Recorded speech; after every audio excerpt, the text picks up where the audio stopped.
Morning, good afternoon, good evening, depending on where you're watching from. The whole Biafrans in diaspora, especially in Ngozi Orabueze, Chinasanworu, the whole Biafra ministers in exile, Biafran constituted government in exile are rejoicing over what happened in Israel. Let me tell you, it is a news that you can never read on Nigerian newspaper because the news is in favor of Biafra, United States of Biafra.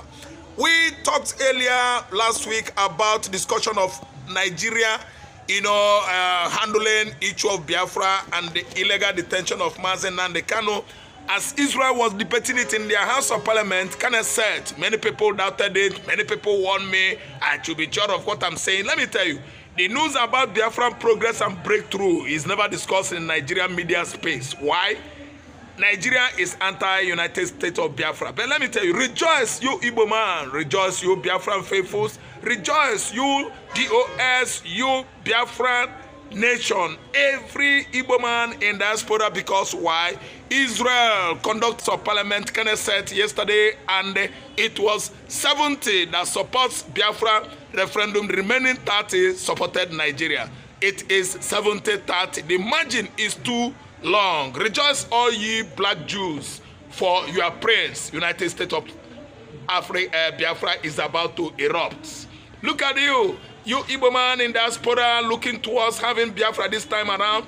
The election conducted in the House of Parliament, Israeli Parliament, it was 70 Israeli lawmakers that voted for emancipation of Biafra. United States of Biafra, the new prince on this continent is coming, fast approaching on alarming speed. Just imagine it. We are about to erupt on the continent of Africa as the first Jewish state. An anointed state of Biafra is allowed by Israeli lawmakers. 70-30 has been considered over highly percentage, big margin of support in the Israeli lawmaking body. Kenneth said, it was discussed earlier last week when we erupted it, the news on the social media. Many people went frowning. Many people at the news venue where we are in Lagos started frowning their faces.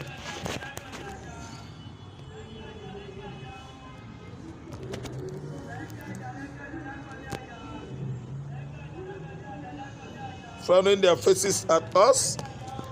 And it is too obvious that, sorry for that break, in transmission. Too obvious that they've started frowning at us because we are saying the truth about emancipation of the youngest nation on the continent of Africa. Israel supported Somalia. I'm just trying to make my references that Biafra has finally come. Somaliland has actually, bet this year. Why? Because Israel and America, especially Israel, supported the state of Somaliland, a new birth nation carved out of Somalia, the terrorist country where Al-Shabaab had its own stronghold. The Christian nationality there has actually birthed, what? A newborn, a new dawn for Somaliland, because state of Israel supported it as they voted in their House of Parliament. And today we are seeing what is happening in Israel. Israeli Knesset, the parliamentary lawmaking body in Israel, voted Biafra referendum 70%, 30% supported Nigeria. The 30%, they just did it. Let it not be so that it shouldn't be a walkover. It couldn't be 100%. So it is supported internationally by United States of America and the United Nations. Biafra referendum is conducted this recent time. Let me tell you, what happened in Finland is just a stage, a drama movie anyway, that we've seen. Finland later deviated, collected bribe from Nigeria as the country awarded installation of solar equipment, solar installation across Nigeria to Alex Top, the Finnish president. His company was awarded the contract. That's why Nigeria still, had upper hand in Finland today by withholding freedom of Samuel Ekpa. But we've seen Samuel Ekpa recently, about to receive presidential pardon. Alex Top, due to international pressure and criticism, is about to pardon Simon Ekpa after thorough investigation that Ekpa was fighting in favor of insecurity happening in the southeastern Nigeria. Today, we are rejoicing, even myself casting this notes. I'm telling you that I'm happy. State of Israel has recognized referendum. So this time around, what they are doing in Israel current, you cannot read it on newspaper, you hardly see it on Nigeria social media space, because anything Biafra is opposite of what Nigeria represents. It is the right time that the Igbo man will prepare to pack his load. All over Biafra land is going to be a celebration, especially this time around that Mazi Nnamdi Kanu is about what?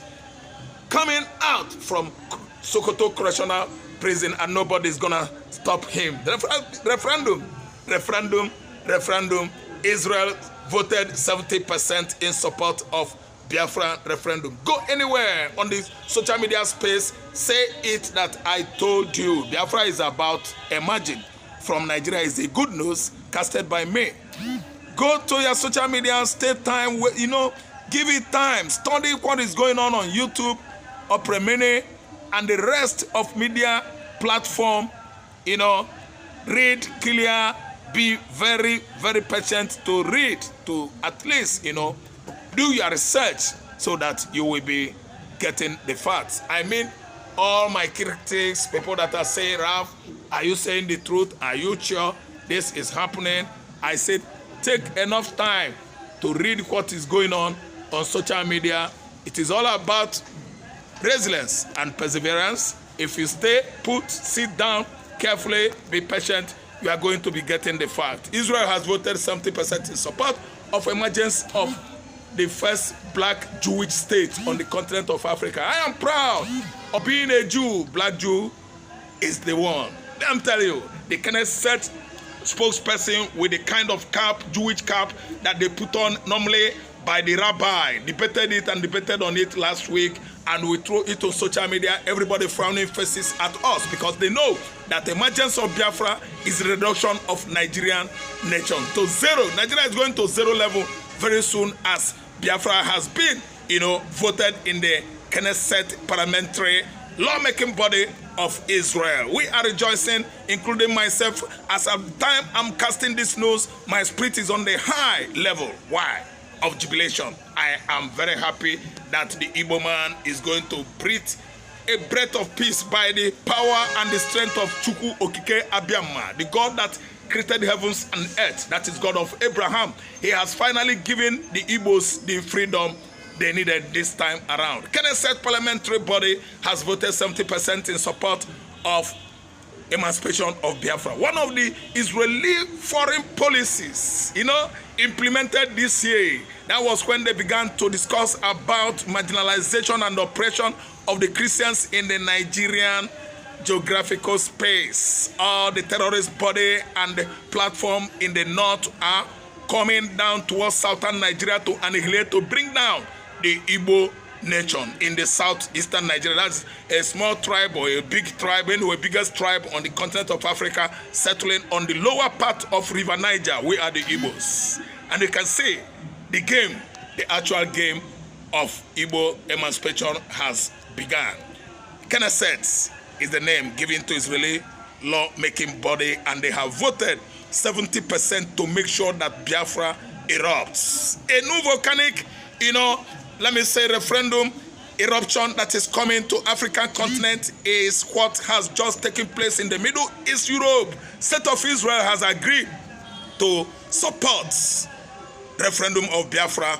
They are giving us the full support. It's not a referendum that will just, you know, occur and everywhere will break into two, violence everywhere. No, Israel is coming with their system of government, their system of security, which is number one in the world. Israeli security secures more than any other in Middle East Europe, in even the United States of America. Mossad is it, coming with their gadgets to make sure that Biafra land is well fortified. We are not playing. All Igbos in diaspora and at home, they are jubilating right now, especially like I gave you as an instance, Ngozi Orabueze, all those Biafra government constituents in exile. They are jubilating, marrying about the decision taken by the Israeli law-making body Knesset. Biafra is on the way. When Israel supported Somaliland in Somalia, everybody heaved a sigh of relief in that Horn of Africa country, because they know that if Israeli state gives their support, that is the final. Biafra is on the way of eruption. Fulani Janjaweed, what's up? What's going on? We are telling you that we mean business. We are the only states in Nigeria, southeastern states, that are 129.9% Christians. Our communities, our villages, everywhere, our states and the region, we are Christians, we are Judaists before the inception of Ottoman Danfodio jihadism that actually leveled the entire Hausa land in the north, oppressed them, compressed them, persecute them, and forcefully, change their religions and traditional, worshipping into Islam. Islam that migrate, that started in the faraway Arab world. The black man hijacked it. The black Chua Arabs in the southern River Nile.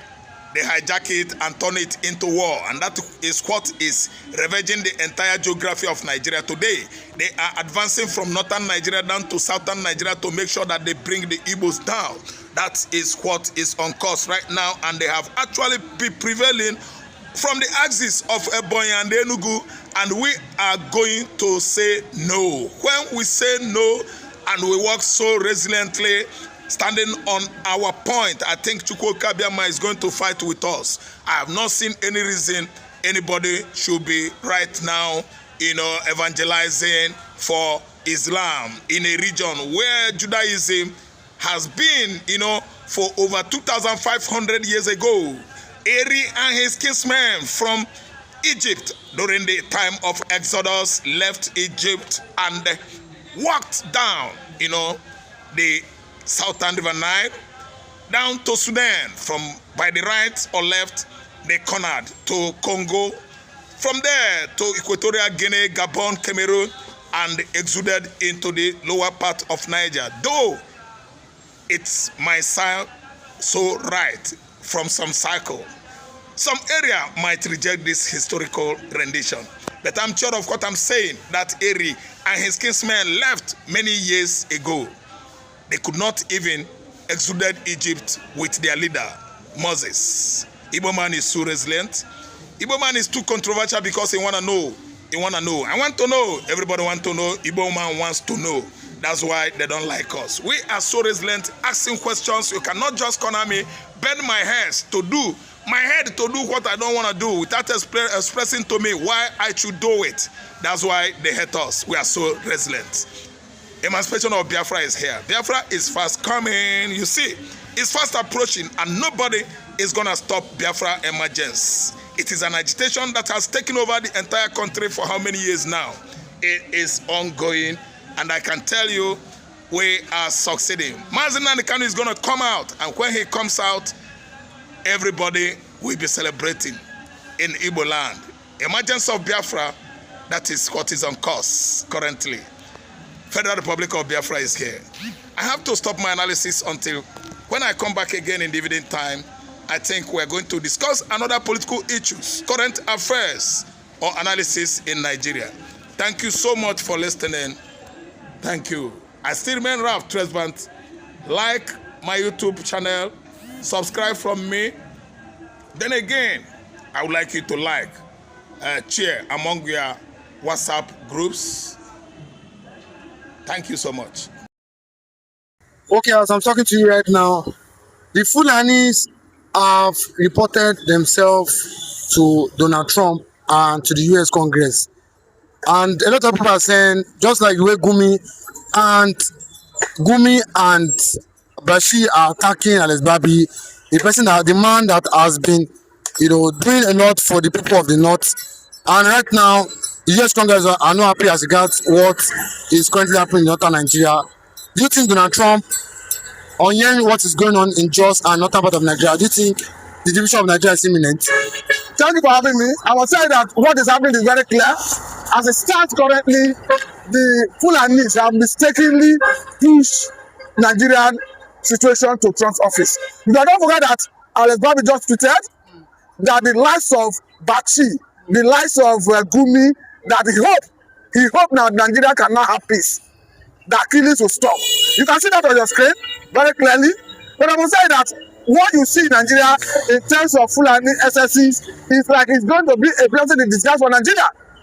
Because do not forget that this is the same way they mistakenly push these SSCs of theirs to Trump office. Before you knew it, Trump tweeted about Nigeria, and as we have it, American boots are already on ground in Nigeria. And one funny thing is that after they made this mistake, when America made intention to come here, they started rising and saying America should not come. We saw a Gumi who never hid his intention, who came out openly to even tell Tinubu that the government should stop every collaboration with the American government. But I must say that it's good to say that the government of Nigeria is currently collaborating with the American government and following that trajectory. But let me tell you one important thing. We are going to very soon see Alex Babi addressing an international press conference regarding what is happening in Nigeria. Because this is a man who was very bold while in Nigeria, who told everybody that you can tweet about me, that American government knew he was here, that even the Ralimo knew the topography, the geography of the environment he were. This is a man who has been doing excellently well in different part of the north, particularly in Yewata, where he has rebuilt so many homes that were burned down by these Fulani militias. But for me, I think ultimately the Fulanis, out of their different activities, have succeeded in pushing the American government, the European Parliament, even at some point, Israeli asset into peeping into Nigerian situation. And whether we like it or not, the state we are is a situation where the world have given a serious attention to Nigeria. Do not forget that as we speak, American government already voted about $430 million to fight terrorism in Nigeria and Africa in general. Not only that, we have seen American surveillance drones in Nigeria. And even as we speak, American military intelligence officers, 200 of them have been deployed to Nigeria. People are saying the deployment of this military or this army have not yielded any positive impact. That is where I'm going. That's where I'm going, because going forward, once they consolidate, they are going to be the one that will be driving the area of intelligence in terms of fighting this insurgency. Because it's after before now, we have heard stories of compromise of maybe the military. So don't forget that even as we speak, Christopher Musa have not been able to tell Nigerians and the world who gave the order that some military personnel that were guarding KB school before the attack and abduction of school students withdrawn. So if the military personnel's intelligence work for America would be the one that will be driving the intelligence in the fight against terrorism, once they assume that responsibility, I want to say that it will not be difficult for anybody to compromise at that level. That's what I'm saying. That is what Nigerians are yearning for. Nigerians are yearning for let this partnership and the presence of the American military intelligence officers start yielding results. And we are hoping and believing that once their operation kickstarts, that all the area of sabotage in terms of operation, we are not going to see it any longer. Do not forget that when we saw the bombing of Lakurawa terrorist group in Tangasa local government area of Sokoto State on that Christmas day, we're happy for it. It does not the fact that the likes of Gumi were making mockery of the situation. But I want to tell you that after that bombing, we stopped seeing the likes of Toji Bello, Ada Aleru going to the public places, making public statements, engaging with authorities. It's going to show that they were apprehensive after that bombing. So that is what we are saying. That now that Alex Babi have left, if he address one press conference, the world will know exactly what is happening in Nigeria. Everything that they are trying to hide, the world will get to know it. Because it was not surprising when we started seeing the likes of Gumi, the likes of Bachi started raising issues and demanding that Alex Babi should go. But ultimately, whether he have left or not, he has been able to gather some level of information with what is happening in Nigeria, especially those areas they hitherto refuse to allow the world to know. So the world is ready and willing to see for themselves what is happening. But Gumi have been saying that Alex Babi's speech can result to tribal violence in Nigeria. But you know, a lot of people are saying if Gumi is saying this, that means it doesn't mean well for the people of the north and the people of Nigeria. Do you not think for what Gumi have been, attacking this guy, do you not think Gumi we know that for the fact that Gumi have been saying want to negotiate with the terrorists and what have you. But for what Gumi have been, the way Gumi now is attacking Babi, do you not think Gumi truly knows? Well, knows that our as regards our insecurity, the insecurity currently ravaging Nigeria. The truth is, what Alex Babi has been saying is all over the media space. And there's something Alex Babi have said that is out of point. Let me say one thing. Calling out the president. Yes, of course. Before now, everybody agreed that there's killing in Benue, there's killing in Plateau, there's killing in Kwara, there's killing in Sokoto, there's killing in Zamfara, there's killing in Katsina, in Southern Kaduna. The only contentious issue is whether there's Christian genocide. My own argument has been very simple. Call it Christian genocide, call it genocide against the people of Benue, against the people of Plateau, against the people of Kwara. The important thing is that they are killing innocent Nigerians. You cannot deny the fact that they were not killing in Yewata, where over 200 persons were killed. You cannot deny the fact that about 70 persons were killed in Bokos and Basa local government areas of Plateau State some time ago. You cannot deny the fact that about 470 persons were killed in Woro area of Kwara State recently. So the important thing is, if we all agree that there's killing, I think the important thing is to agree generally, by consensus, that we should fight the people who are causing this killing. It is irrespective who is perpetrating it. But if we are patriotic enough, what we should be thinking of generally, collectively, is how do we defeat this evil? So in the quest to defeat it, in my opinion, I think as a government, I should advise the government that they should go all out to acquire monopoly or coercive power.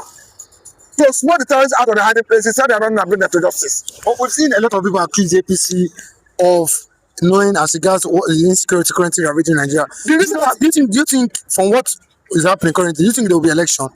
There may be election, but I want to tell you that the reason they're accusing them is not far-fetched.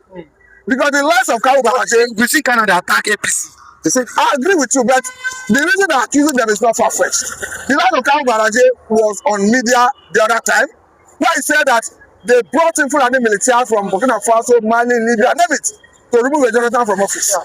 So it got to show that if the government were serious to even fight this terrorism, people like that should have been caught and questioned. Because for me, life is sacrosanct. We must do everything within the ambits of the law to protect the sanctity of human life. And I keep saying it because I feel the essence cannot be overemphasized. That if you say you are not speaking up because it's not happening in your locality, that it is a matter of time to go down. If somebody were to tell you that in Southern 2009, 2010, when this whole issue of terrorism started, that it will come a time where Kwara State will become an epicenter of terrorism, nobody will believe it. Because it all started from Yobe State, from Yobe State, from Borno State, and it was largely restricted to Sambisa Forest. But currently, in this 2026, Kwara State has become an epicenter of terrorism. It is even entering into Ondo State because we have seen a monarch who resisted being kidnapped was alive in his palace. We have seen the burning down of a police station recently in Ondo State. And apart from that, we have seen a Shemagede of Oyo State who came out openly the other day to raise a land that the bandits who had been deployed from the north were already hibernating in the Southwestern Forest. A situation that made them attempt to raise about 2,000 men to smoke them and destroy them out of Southwestern Forest. So for me, I think it's simple. Acquire monopoly of currency power, smoke them out of the hiding places, sell their own and bring them to justice. Because a matter of urgency and necessity, we must get to the root of this. Let me say that we must nip this crime in the bud, and the best strategy to nip it in the bud is to arrest those who move arms and ammunition for them, those who gather intelligence for them, those who move funds for them. Because for me, once we're able to cut out their source of funding, cut out their source of arms and weapon supply, we have crippled their activities. And I think this we must do diligently. That is why I totally support the area of state police. Because for me, it's the major potential to solve this problem. Because our crime is local. And if our crime is local, it's got to show that the locals have the way without intelligence to deal with it. So for me, the forest guard, yes, and the state police is the way to go. Okay, but do you think division of Nigeria will stop this menace? Do you think that if Nigeria is divided, a Fulani military or a Fulani herdsman cannot go to the southeast, cannot go to the southwest to start buying people unjustly? Do you think if Nigeria is divided. This can finally bring solution as regards to security in Nigeria. The issue of division of Nigeria, the structure of Nigeria, people have their diverse opinion. But I want to tell you that as a person, I believe that there is nothing sacrosanct about Nigeria, to the extent that by providence, God that created Nigeria never created Nigeria as one. It's not God that named Nigeria Nigeria. It is the principle that named Nigeria Nigeria. The Igbos have existed, the Hausas have existed, the Yorubas have existed, the Fulani have existed thousands of years before the amalgamation came on board. So nobody, it was not by providence that you see Nigeria that we call Nigeria today. So to that extent, if people can say, okay, let us go by self-determination, the person may not have committed any known crime, both locally and internationally. Because even as we speak, UN Charter that talks about self-determination, talking about Article 1, Subsection 2, is very clear that the people have right of self-determination. If you go to the African Charter, talking about Article 1 of it, it talks about self-determination. And these two charters have been ratified in Nigeria. So that extent is already a law in Nigeria that the students. So if somebody relying on them to demand for self-determination, I want to say that the person have not committed any no crime, both locally and internationally.